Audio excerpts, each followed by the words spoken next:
So we did make a DS3 tier list before, but footage isn't great. So I wanted to come back and kind of redo it. Also, after playing DS3 a couple more times after finishing it first time, I wanted to kind of revisit this list and see if my opinions change on it at all. We shall see after. I do have the tier list somewhere on my computer, so we can compare after we're done, but I feel like it's going to be rather similar. When I replay the game 2 times already, a lot of the fights that I like. A lot of the fights that I dislike. I still dislike. Some of the DLC fights either stayed where they are, or they went up a little bit, or they went down. Okay, so we're gonna start with Iudex Gundyr. I still think he's an A. Very good boss fight to start the game on and introduce a lot of the mechanics that are new to returning players, and also the pace of combat. And with the engine upgrades, the second phases are going to be slightly more complicated. So overall, Iudex Gundyr, very good introduction to the game. Not much else left to say. He's also a dude with a weapon, which I historically really like in Elden Ring and other FromSoft games. So there's that. Let's move on to Vort of the Boreal Valley, which it was still weird last time, but I still really like this fight. It's not really a dude with a sword. It is a little bit of a spectacle fight, which I feel like I need to define what spectacle fights mean, at least for me. Spectacle fights are fights where the combatant is going to be big because FromSoft wants the overall fight to feel like a huge event and, you know, distance itself and make it different than fighting just a specific at. I don't think it works most of the time. It works a lot more in Elden Ring than it does in the rest of Dark Souls or anything like that. But I think Vort is a very good example of a good spectacle fight, and he's going to go in S. I know it's random. I really like Vort's fight. That first phase and that second phase, really fun, really teach you that you need to pay attention to the move sets this time. And timing is a really big thing in this game, a lot more so than in any other game up to this point. Again, we haven't finished Bloodborne by the time I'm making this list, so I might be a little wrong on that, but still, I think it's a very good fight, which is then followed up by one of the worst fights, which just has to go in F, because Curse Rotted Greatwood is a spectacle and a gimmick fight where specific body parts are the only things that can really be attacked and damaged. A little annoying. It's always going to be a little annoying,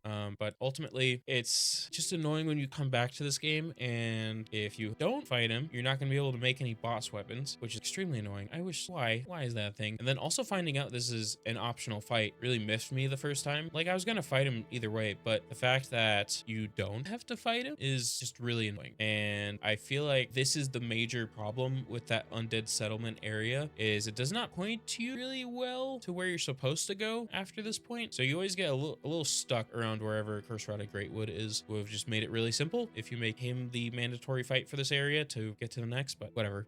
Crystal Sage. Crystal Sage is a good implementation of the Rat Authority or the Rat King from DS2, and it's easy to tell, you know what he's really like. Crystal Sage is really like better version of Pinwheel. Very easy to tell which one is the actual Crystal Sage. The fight's not overly unfair or anything like that. I think for where it is in the game, it can be a little bit of a struggle, just because there's a lot of projectiles and stuff going on. But I think overall it's a fun fight. I'm not gonna put an A because it does return later as a regular enemy, and that is a little annoying, and that's always gonna bring bosses a little down for me. So it's gonna go in B, but overall, not a horrible fight or anything like that. Had pretty much a lot of fun. All right, so the first kind of big major boss of the game, Abyss Watchers. I think it's kind of obvious with my propensity for dudes with swords. Abyss Watchers is gonna go into S, not above Vort though, because I think while the gimmick of the other combatants in the fight isn't horrible, it does make it a little annoying because I don't think FromSoft's cameras are suited for really paying attention to these specific bosses with their movesets, and you never really can tell when the other ones are gonna spawn in. I know there's specific health points that you're supposed to hit with the main boss for them to spawn in, but it doesn't really seem that consistent ever. But outside of that, amazing fight, great aura farming for that second phase, just really fun fight all around. High Lord Wolnir, on the other hand, even worse than Curse Rotted Greatwood because it's the exact same thing. Big spectacle, big gimmick fight. Hitting his bracelets is extremely difficult if you're going for like a big bonk play style. Sometimes you're just never really given any opportunity whatsoever to hit them. A little annoying. By little, I mean very annoying. Overall, this whole area was a little annoying. When you get to know it, it's very quick to get through. So at least there's that. But the first time I did it, it was like a maze and I had no clue where I was going. And I was having a little bit of a hard time getting through any of it. Old Demon King is kind of like a reprisal of my least favorite bosses from DS1. It's not as bad, but since they're revisiting that idea, it's gonna stay in C tier because I still don't like Asylum Demon. Remember what the other called that I really had an issue with, but I don't like those fights. I don't like that he returned in this game. At the very least, he's not F. Another fight that's going to go into F is Deacons of the Deep. Not as bad as High Lord Wolnir because I didn't really die in this fight ever, but the gimmick of it is just really annoying. I feel like you should be able to just kill all the deacons and they respawn very slowly, but they respawn too quickly to where it's always going to be an issue and something you kind of have to pay attention to, but it's not a fun issue. It's just kind of annoying and boring. And that is my opinion on that. Pontiff Sullivan. So Pontiff Sullivan's weird because that was the first time in these 3 games where I really had to lock in and learn parrying. And if you do, the fight becomes a lot more fun. Where even the times where I haven't fought him with parrying though, he's still a fun fight. He's not S tier, but I'm going to put him above Iodex Gundyr. I think his second phase gimmick is a little annoying, especially if you have a hard time reading his attacks already, and then him having an echo kind of, or a shadow, follow what he's doing or doing things before he's doing it. It's just a little hard to pay attention to what's going on. But overall, I think really fun fight. Really difficult area, especially your first time going through, but if it's not your first time, then it's not that bad. Aldrich. So Aldrich was way easier on every other run I've done so far. It was very weird. It only took me 1 attempt each time. He is kind of a big object to hit. He does have a little bit of that spectacle fight-ism to him, and that arrow attack really annoying, especially in the second phase. I'm gonna put him in B tier. He's really nothing special. It's cool that Gwendolyn's kind of back, but not really. And outside of that, yeah, that's Aldrich B tier because didn't have as much fun for A tier, and he's definitely not S. Yorm the Giant. Yorm, while he is a spectacle fight and a gimmick fight together, I think it actually works, but the problem is that is what he is, not really a boss fight. Once you get Storm Ruler or whatever it's called, goes down very easily. He will be at the top of B though, because I had more fun fighting him than the other 2. He was just a lot easier though, because of what he is, the real problem. Dancer of the Boreal Valley, just like Vort of the Boreal Valley, S tier as well. On other runs, I did not have as much fun fighting Dancer than Abyss Watchers, but Dancer is still a really good fight. I feel like once you learn the AI, it's a little easy to not cheese Dancer, but do a lot of damage to Dancer without Dancer doing anything to you. But outside of that, really good attack times, really fun kind of dance you have with this boss. Overall, really good time. Osiris, every other time I've played has just been the exact same. He's kind of like a lesser Vort, to be honest. I don't like the aesthetic either. It's a little weird. Should I put him A though? I don't think I have as much fun fighting him as Gundyr or Sullivan, but he's better than Yorm. I guess I'll put him at the top B. He is a boss fight, but then that brings us also to Champion Gundyr. Okay, I like Iodex Gundyr. I think Champion Gundyr is that first phase, but on steroids, and his frame traps and attack timing are a little too overzealous. They're really not fair, and it kind of, there's no good positioning you can do with Champion Gundyr. He's too aggressive. Like, there's good positioning with a lot of these other super aggressive bosses, but Gundyr's, there's nowhere you could really stay because you can't be on his right side ever because he moves too much, and the game's really trying to push you to be on that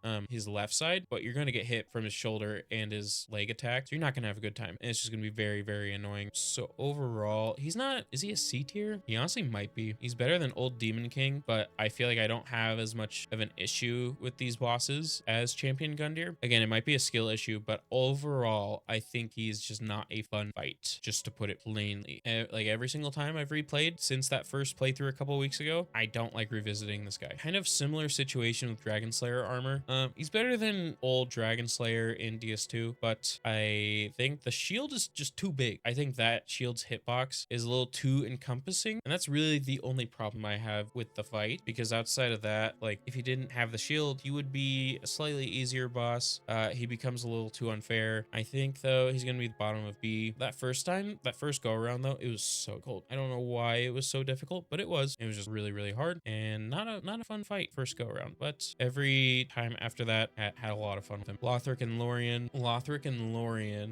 I've heard people say that first phase is stupidly easy. Maybe it's easy, but you know what I think is more important? I think it's fun. I think Lothric and Lorien are a really fun fight. They're not really gimmicky or anything like that. Ooh, voice crack. They're not really gimmicky or anything like that. I think Lothric and Lorien are what this game does best, which is the dance-like nature of the fights where you're dodging in perfect order and then attacking, then dodging, and you're kind of doing the same things to each other, fight to fight. I think it's very fun. Not as good as Dancer, but S tier. Sorry, I needed some water. Oh man, my throat. Whenever I do tier lists, my throat. Ancient Wyvern, instant F tier because you're fight, voice crack. Followed up by an S S tier that honestly, the more I've replayed this fight, the better it gets every single time. It's going to go above Abyss Watchers. I know in saying that I have Fort all the way at the top, I have so much fun fighting Fort though. It's just very weird. Nameless King, I get it now. When I first fought it, I was like, this is really unfair and not fun. These two phases, there's just so much health to really pay attention to, but the more you play it, the better it gets every single time. He is just such a fun fight. The area is really difficult, don't get me wrong, but when you actually get to him and start fighting him, you're gonna have a really good time when you learn his moveset, importantly. One boss that my opinion has slightly changed about is Soul of Cinder. Soul of Cinder is very hit or miss, really just depending on what he gets for his first phase, what play styles he chooses. There are certain times where it's just really stupid and it feels like he's cheesing you with certain things and it's a little difficult. Then that second phase, sometimes you can't really tell when he's going to do that one pseudo grab attack that's going to take away half your health. So it's a little hard to read his move set, which is kind of something I had an issue with Elden Ring, where it was hard to read certain things. But he's still a fun fight. I think he's going to be top. He is top of A tier, but I think we moved him down from where he originally was. He's not as well designed basically as I remember. Grave Tender and the Wolf. So we're finally in the DLC. This is not a good intro to the DLC. Very nothing burger fight, but it's not awful, so I'm not gonna put it into F. It is basically an NPC invader fight thrown in with a swordless Sif is basically the best way to describe it. Outside of that though, the fight itself, not that bad. There are a lot of things you have to be paying attention to, this is true, but ultimately I didn't have a lot of fun fighting them. How many? 3 times already? So it's more just like, it's just something you can ignore at this point. Cool that it has the grave there, but outside of that, yeah. Sister Fried. So again, second phase is not good. Just overall, second phase all around for Sister Fried, not good. First phase, amazing. Third phase, on the other hand, very, very good. Once you get through that second phase, I really want to put Sister Fried in S tier. I think I put her in A tier before. I think she's a better boss than Soul of Cinder and Pontiff and Iudex Gundyr. She's a better boss than Lothric and Dancer, honestly. I think that's where we're going to put her in S tier.